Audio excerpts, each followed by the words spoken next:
Welcome to the Diamond Baron podcast. My aim is to explore the people and families behind the diamond and jewelry industry, and to look to understand what happened at that critical moment in their careers that gave them the edge. We explore how they solved the seemingly insurmountable problems they faced. I have the pleasure of having Lita Asscher, the daughter of Edward Asscher from the Royal Asscher cut diamond family, doing a podcast with me.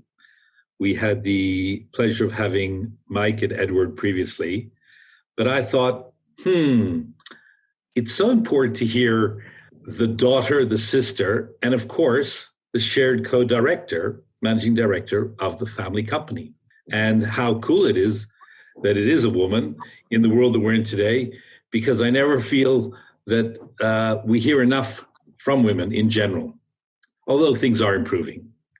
I hope you'd agree there. Lita, I have a lot of similar questions. And so really, I always like to ask, what was your first memories of the diamond trade? Yeah, that's an interesting question. I think one of my first memories, the first memories, of course, were when I was a little kid and I was allowed to be here in the office during holiday breaks and have a look at diamonds. And I remember that we had a cat, and my father didn't like cats, so he called the cat PK. And he said, if you can find the PK, we can keep the cat. But I think one of the first memories of the real diamond trade in general was one of the first times I was able to go to Antwerp with our head diamond buyer at the time. And it was a whole new experience. How old were you at the time? I think I must have been like 25 or 26. I used to work for Dell Computer first for a while. And so it wasn't until I think 25, 26 that I joined the company. So I want to know, you're a little girl and the cat's called PK. And were you like, did you used to go to the factory much and have a look at diamonds? Like, did you sort of stand at your father's elbow or your grandfather's elbow or your uncle's elbow and sort of look at what they're doing? Yeah, I think we did do that. But I mean, it's not that clear in my head that that's what I was doing. But this moment I really remembered very well because he literally gave me a lot with SI stones and PK stones. And I was like, I can find all of them. What are you talking about? You know, you were using a loop at the time? Yeah. A loop and a thing, yeah. Okay. I want to hear about your Dell Computer experience in a minute, because you worked at Dell, then came to the diamond industry. But let's hold on to that. So did you actually sit on the bench? Did you ever polish? Did you ever try and polish? No, I think that never really attracted me. When I started working here in the family business, I always knew that I wanted to work for Royal Asscher, but I wasn't drawn to the polishing part. My brother has worked for our business for a very long time. Immediately out of high school, he already started here, and he really learned to polish and all those great things from my uncle. But I actually was more drawn to the design of jewelry and the marketing and sales part of the business. And so when I joined, I sort of said to my family, I said, listen, I've never seen a woman walk into a store, put a loose diamond on her hand and say, great, I'll take it, And so if we want to become a diamond brand, then a jewelry brand, then we need to create pieces that they can wear. And that has become the start of our first diamond engagement and bridal collection. So I had a little bit, the good news is I don't do the same things well as my brother does. And so we complement each other well. And so no, I'm not a polisher, but I did do my education in Antwerp at the High Diamond Council. So I know diamonds and I know how to loop them and I know what's pretty and what's not. Mike shared us the story of how he blew up a stone, Yes, I know that story very well. I'd remind him, if it was my brother, I'd keep reminding him that story. Yeah. So okay, you finished high school and you went to work for Dell, or did you go to uni, or what did you do? No, I went to university, and then during an internship, my university, I went to build the intranet for Dell in Europe, in Amsterdam, and I had no idea what I was doing. and it was really great. It was such a great company, especially at that time. It was young, it was new, it was different. You know, they had a whole new strategy of bringing customers what they want instead of what they just have to buy, right? And they would build to order. And they were all young people, and it was a great company. And so I started working for Dell after I finished my university. It was a great time, really great. You study university? Economics, business economics. Yeah. Okay. Yeah, I had other plans to study, but my father was like, well, what do you want to do with that? And I had chosen some kind of fun, crazy study, but ended up not doing it wisely, thankfully. Right. So let's ask the really upfront question. And that is, there's relatively few women in the trade even today. And why do you think our industry has been so slow to accept women? I mean, especially the fact that, our trade is based on women being happy because of the diamond. And clothing is predominantly, heavily women orientated, but yet our industry's been so slow. Yeah, I'm a little double in that because, of course, I know that there's not enough women in our industry, that's for sure. But I think there's a big difference between diamond dealing and manufacturing and using diamonds for jewelry designs. I think especially in the last years, there's so many amazing women that have gorgeous diamond jewelry brands that do really well.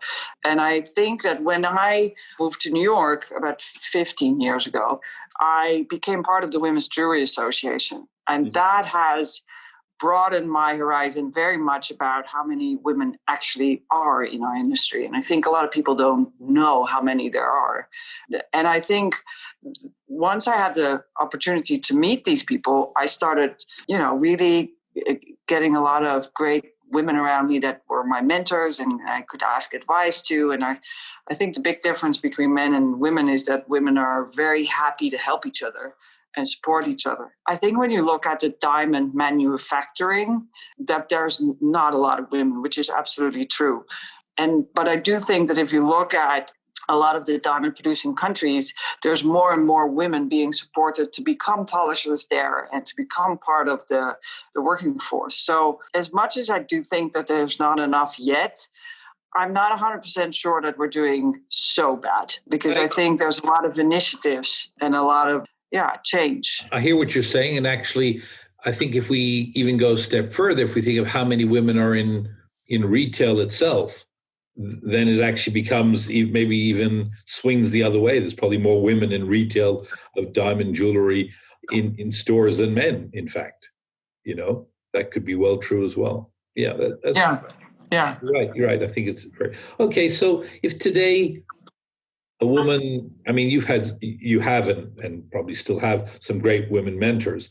So if today a young girl was to come and say to you, hey, Lita, I want to get into the diamond industry, what advice would you give her? I really think it depends on what area of the industry they're interested in. I've done several mentoring opportunities with the GIA through the WJ in New York. And, I think we have a very interesting industry and there's a lot of opportunity for designers these days because you can go so easily direct to consumer. I think it is important to connect and build relationships because that's what our industry is based on, right? Getting relationships and getting people to trust you. And, and I think you have to make wise decisions, like what kind of products fit my goals and who should I connect to. And I think, a happy customer will not leave you. So be honest, be direct and do what you say. But I think I still think today that it's a very exciting industry and I love the people around me. And if I see also with the young diamantaires, but also with the Women's Jewelry Association, like there's so many connections in the industry where people really can connect and work together that I think it's a completely different industry than it was 25 years ago when I joined it, to be honest. Yeah. And if someone, would you apply that same rule if someone said, look, I want to be a diamond wholesaler? Would you say? Yeah, I think that's very tough. tough one to take. I think it's difficult, I think it's difficult for the people that are already in it anyway. But I think what you have to do is specialize. So if you want to become a diamond wholesaler, make sure you have something you specialize in. Don't be everything to everyone, right? So like we add value by having our patented diamond cuts. So that's what we focus on. But maybe it is, okay, I only sell D internally flawless, or I only sell triple X, or I really think that it's not a no-go at all, but don't be a jack of all trades and don't think you can be everything to everybody, because then you have to so much money that look, 100%. You have to today. I think in our industry, it's all about the niche. You've got to find a niche. You got to be known. Oh, I want to get this diamond. That's who I go to, or that shape, that cut, or that. Yeah. So, what's your views on lab-grown or synthetic diamond? I think there's a place for both. We were one of the first to start trying to sell them because we really loved the colored lab-grown diamonds. And I think colored natural diamonds are amazing, but very not reachable for many consumers. So that got us very excited about it. I think it's not, for me, a product that stands for eternal love, right? For me, natural diamond is something really unique. And I think there's a difference in those things. So I am in favor of man-made diamonds, and they have a place in our industry. And I have a favor for natural diamonds if you want to give them to me. So. But that's interesting. I remember you were one of the early people in synthetics. Yeah. Ask why you got out of them? Because we were too early in the game. I think we got really excited. The consumer wasn't ready for it yet. We didn't have enough of a marketing budget to really say, hey, this is what you should buy. And so people thought it was interesting, but it was also a little confusing. I hear what you're saying. And I mean, sometimes business is just about timing. Absolutely. That's for sure. You come from such an illustrious family. I mean, really, it's such a highly regarded family, and you have, this history. Yeah, well, I mean, I think there are very few families, if any, that reach that amazing, continuity in the diamond industry. We know that there's some very old Indian families and there are some French families and German families in the jewelry industry, but very few have come in the diamond specific. And did you ever find it a burden? It's a good question. No, I didn't. But, every conversation I have, it's like, yeah, well, my great-grandfather cut the largest diamond in the world. Nothing interesting for me to do anymore. Like, what am I going to do, right? That really matters. But I think what we experienced is that being the sixth generation means you have a legacy to protect, right? My father just retired, but he worked really hard to leave a company that we could be proud of as a sixth generation. And we are. And I think as a next generation, doesn't matter which one it is, all you want to do is keep it the same or even better, right? And honoring all those who have been before you. And it doesn't mean we have to do bigger things or better things, but we have to do things that are equally as great, right? And that doesn't have to be in size, but in how we work and how we, treat the people around us, how we work with our partners, how we try to put our passion and energy in all the beautiful diamonds that we produce. So I think those things are in our DNA.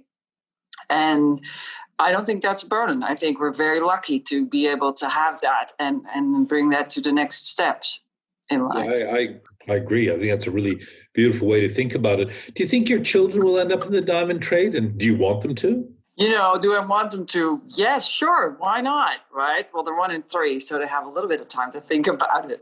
My husband and I joke. Yeah, my husband and I joke. He's like, "What are they going to take over your business or mine?" And I laugh about it. But I remember when I started working for Royal Asscher, I said to my father, "Oh my gosh, does this mean that the rest of my life I work for this company?" Right? And I think especially today, young people are like, "What? You're going to work for that company for 40 years? Are you crazy?" But I remember him saying to me, "Why don't you first see if you like it?" Right. And I thought, good one. Okay, great. that's a good idea. And now, 20 years later, I don't get to leave anymore, but I don't want to either. So, yeah, of course, I hope that there's a next generation. And of course, I hope that maybe it's one of my kids or maybe both, but we'll see. We'll see. Yeah. No pressure. I think we both agree that trade has so many challenges. And do you have fears for where the trade's going? Do you think it's a lot harder than what your dad's generation faced? I mean, I must say, though, that in my conversation with him, he went through some pretty big zingers, when the diamond prices crashed. That was a bit of a... No, but that's what I think as well. I think, we all go through challenges in life, and it's never one easy breezy 40 or 50 years of a career. So, yes, there are definitely challenges these days, but I think, that challenges bring opportunity. If I look at what, for example, the COVID period now has done to our business, we have really changed our view on our business, and we've launched our own direct-to-consumer website. We've started thinking about new ways of doing business with retailers. We created a whole retailer website. Like, there's so many different things that you start doing that I think, yes, it's very hard at the moment. I give Zoom trainings to 100 managers at Jared now, which, normally we do a little bit different, but nothing is easy. One thing I've learned through the last couple of years is if it's easy, don't do it. Don't do it, step away, because something is wrong. And that makes life better. I'll tell you something funny, Lita. One lesson that whenever I'm talking to young diamantaires and I try and get across to them is the most powerful word you'll ever learn is the word no. Learn when to say no. If it sounds too good a deal, say no, because there's no such thing as too good a deal. Just learn to say no. It sounds too good to be true. That is because it is. Exactly. Yeah. That's actually how I sell Royal Asscher diamonds, to be honest, because I usually say, if you want a cheap diamond, you will get a cheap diamond, and it will look cheap. If you want a really nice diamond, you have to look for what is necessary, and that is a really beautifully cut diamond, and that just doesn't come cheap. And I think a lot of people see Blue Nile and those kind of companies as a threat, but the reality is it's not. They help us explain what's good and what's not. Yeah. Interesting way to look at it. So I know you guys are in Amsterdam, but the Antwerp trade is just down the road, and it's shrunk or consolidated. What do you think needs to happen to reinvigorate? Do you have any thoughts on that? I think I'm not sure there is a lot of trade left in Antwerp for the last several years. I, of course, left for New York, so I have less of a view on Antwerp as I have on New York. But I do remember that when I moved to New York, I was like, wow, there's so much diamond business in New York. It's amazing compared to what I had seen in Antwerp. And I think, especially today, if I am looking for something, there's so many ways digitally I can come to find the things I'm looking for. And then you have technologies like Sarin and videos and all the details of the stones that can bring me to such a high level of being able to make choices of what I want to see, that I think that there's less and less physical trade needed. And I'm not sure that Antwerp will be the next new or old renewed diamond center. I don't think it's happening, to be honest. Yeah. And that's maybe not what people want to hear. But interesting enough, today, is New York as strong as it was in diamonds? Well, New York today is not what it was 3 months ago. That's for sure. Let's rewind. Yeah. 6 months. No, I think there's, if you look at where the diamond trade has gone and where diamonds are being polished, like much more is now in India. And, that's where most of that is being done. But I think still New York has a really big trade going on. There's still a lot of people there that have big inventories and a lot of retailers that call upon them from all over the world. So I do think that there's a real diamond trading business there going on. But when you go further back in the pipeline, I think the reality is that the real trading is now done in India. I mean, I don't for 1 minute think that there isn't a big business in America, or should I say New York. I don't feel the few times that I go there that it had the same cohesion. Energy. It didn't feel as cohesive as it was maybe 10 years ago. There was a cohesion there. You felt that people working together. Now you feel that everyone's working in these little satellite type operations. And so that doesn't give you that sense of momentum as you feel like when you're in Dubai. There's an amazing sense of momentum in the diamond business, or, well, obviously India is, the Bharat is crazy, how big it is and the just unbelievable, Yeah, I can't compare that because I'm also less in the diamond dealing area as I am in other areas. So this is purely my experience. But I think everybody has gone through very difficult times and have been consolidating and making sure that you have your partners where you work with. So yeah, it is different than 10 years ago. But, it's always easy to say it used to be better, and I'm like, well, maybe, but not in every area. It's different. It can be just different. Okay, let's get a bit nostalgic for a second. So obviously your family's cut the most famous diamonds in the world, the Cullinan, right? Sits in the Queen's jewelry. Is there a story about a rare diamond that you know about that you could share with us that's not as common as that one, or something your family's done? Well, first of all, the fun story about the Cullinan is the first time I went to see that in the Tower of London when I just started working for Royal Asscher. It was actually not the first time I saw it. It was the second time, but the first time I was a small child. And so now I was working for Royal Asscher, and here I am at the Tower of London. And, they have those rolling escalators that go around them. Yep. And then they have these guards with the big heads, the big feeders, right, standing around it. And so I went around and around and again and again. And after I did that 10 times, one of these guards comes to me and he says, excuse me, madam, you've seen enough. Please move to the next whatever it was. And I said, no, you don't understand.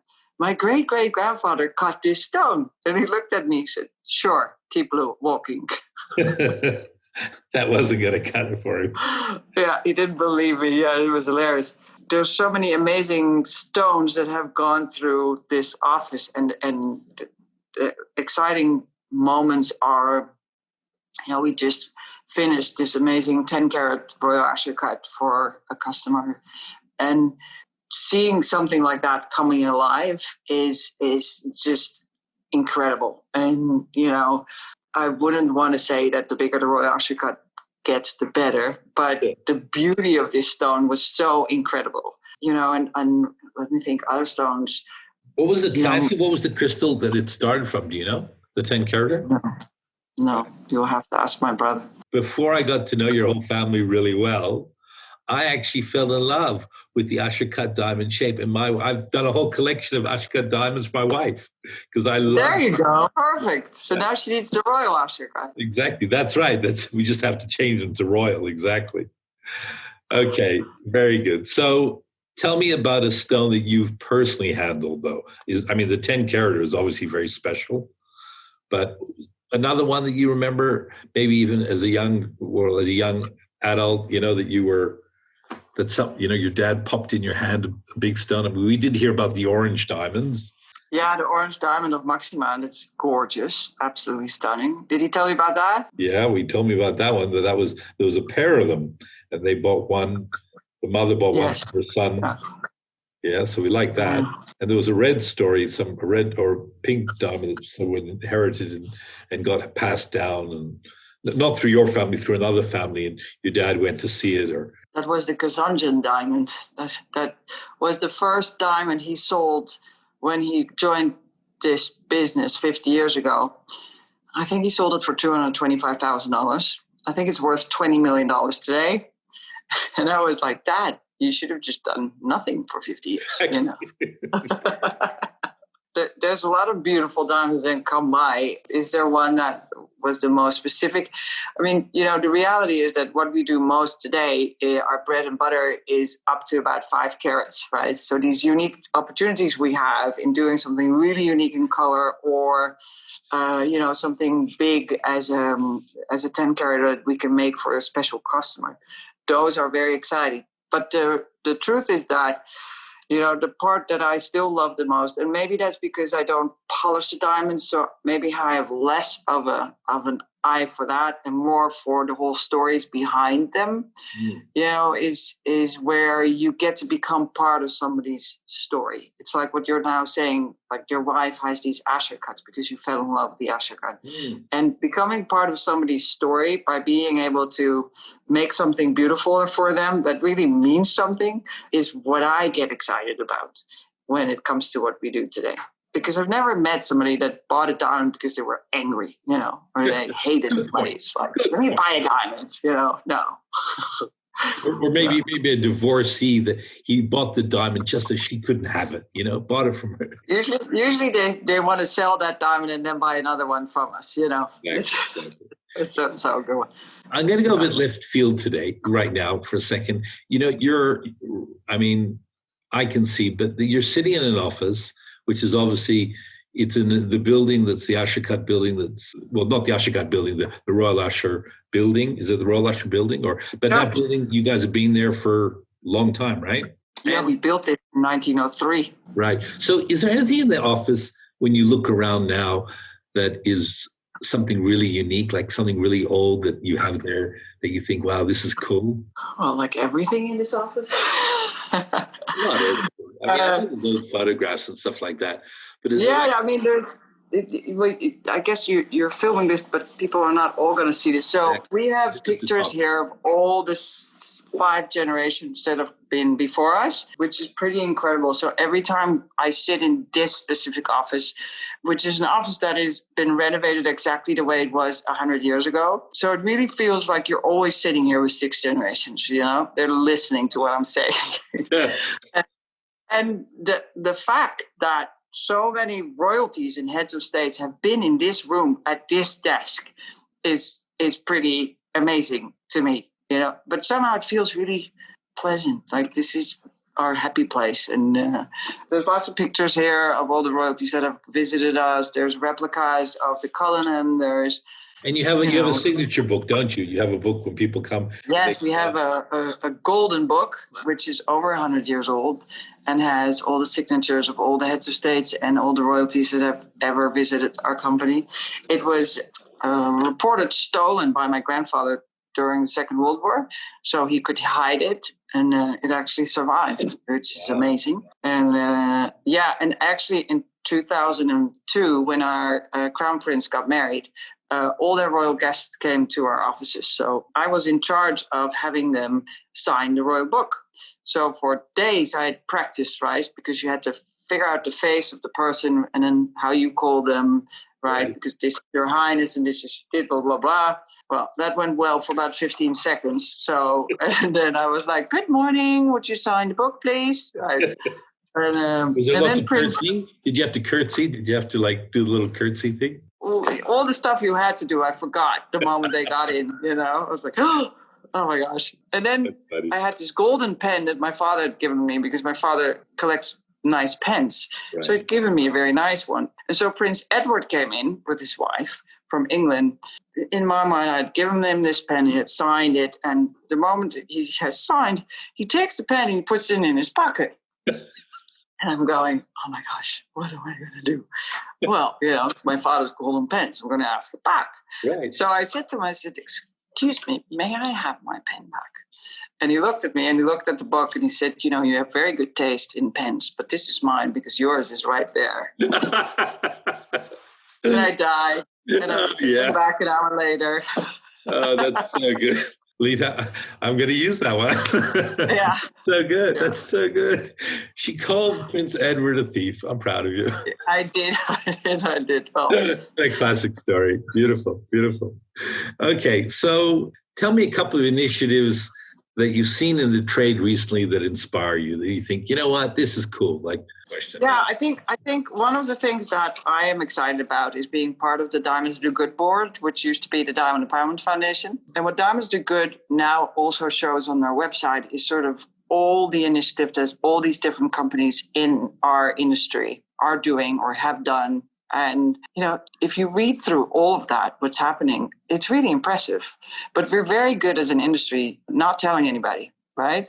Because it almost feels like we feel guilty and then we do good, but we don't really tell it, you know. And I think that, you know, I really like all these initiatives that have to do with women and girls. But for example, you know, Flaviana Matata, who is an amazing model, and I got to know her well when she was supporting deaf. But she has started this foundation that has helped 3,000 students, providing school supplies, helping them in so many different ways. And there's a little video on the DGG website as well from her there. And it's just impressive, you know, what kind of impact we can have all together. And that goes from things that are in India to things that are in Africa to literally having more women on the board at the beers, right? So I think our industry is very impressive, to be honest. And everybody always talks badly, easily about us when it comes to Conflict Diamonds because it's been such a big movie. But I think there's so much good that's being done, and we are definitely not finished at all whatsoever. I think there's a lot of great initiatives. We're actually working on a really interesting program. The Young Diamantaires are just about to launch now a fund to raise money for a school, which the students actually, they don't have a kitchen, they don't have a library. And a lot of the kids don't actually have, like, they might have one meal a day. So we're going to look to see if we can do something there. I agree with you. I think we're not good at telling the positives that we have and how much we do. What's the future for Royal Asscher? Where are we going to see Royal Asscher? What's the vision, if you can share some of it? Royal Asscher today in our minds is really a brand that stands for beauty. We cut for beauty. And that means that we really try to make sure that every diamond that comes out of our factories is as beautiful as the last one. And I think today especially that is so important because there's so many differences in how people cut their stones. And we want to keep doing what we've been doing for many years. And I'm excited because, you know, we've launched in several larger retailers now that are doing really well. And it's just really exciting to see how consumers resonate to our story of being authentic and being real and being a family and bringing innovative new products to the consumers. So I hope that we keep doing this for a very long time. And that what I find exciting is that we now have 4 patented diamonds. There's one new one in the making that will launch next year, which is really great. And I want to focus more as well on diamond jewelry because I think it's getting more and more important in such a great way. You know, when you look at some of these designers that make it hip and happening and so normal again to wear diamonds, and that I think is amazing for all of our industry. On a final question here, I could talk to you all evening. What is one or two things that your dad taught you philosophically about life that you're going to share with your kids? I'm not sure if my father is so philosophical because you know him very well, but practical. Well, I just think he's very genuine, and I think he really is an amazing human being, and he treats people exactly the same as he wants to be treated. And he always taught me that. And the first times we would go to New York, he would say to me, you know, there was this really cranky lady at one of the offices, and he said, you know, one day I'm going to make her smile. And he would work hard on every time he would come in to say something nice, you know, and then at the end of the week we would come again and she smiles, you know, and it's like, I did.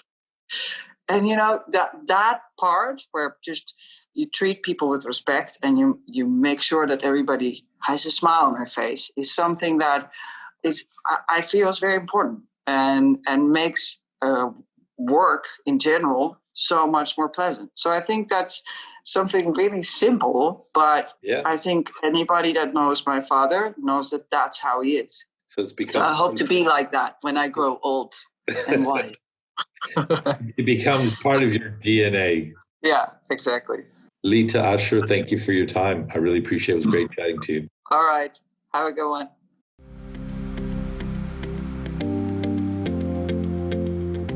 I hope you enjoyed this podcast, and we look forward to your company on the next one. Take care.